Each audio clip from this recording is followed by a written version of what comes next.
So in this clip, Thor Mitchell, who's ex-Google, spoke about a few lessons that he learned about product in his time at Google.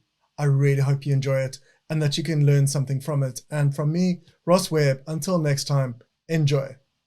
Eric Schmidt, back when he was CEO at Google, used to quite often say repetition doesn't diminish the prayer, which I really like as kind of a reminder that you have to say things time and time and time again for them to really get through. And that's particularly key when you're talking to senior executives who have so many different inputs.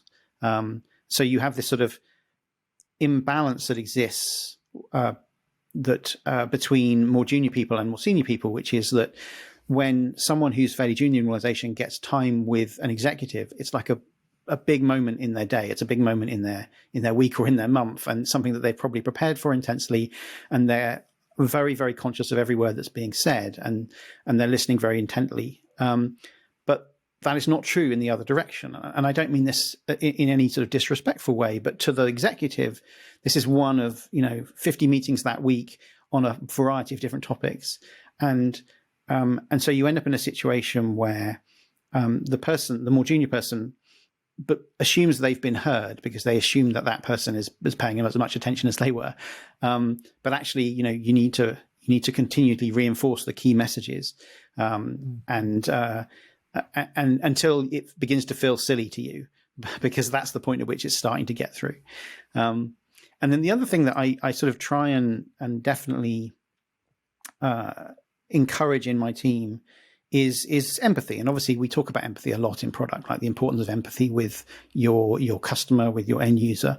But actually, when you're talking about scaling organizations, empathy with your colleagues is just as important. In fact, it's absolutely critical if you want to succeed, because it's very, very easy as the organization grows and you're no longer just, two pizza teams sat around a table. Now you're, spread across different offices, potentially different time zones, different cultures.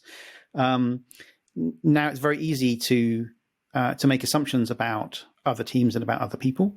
And so the thing I'm always trying to reinforce to my team is think about, when you're talking to another team, or when you're talking to someone, even someone more senior than you, what incentives are they operating under? What pressures are they under? Like try and find out, what their manager is saying to them, what's on their mind. And because their behavior is so much more predictable, if you can understand, understand the sensitivities that they're facing.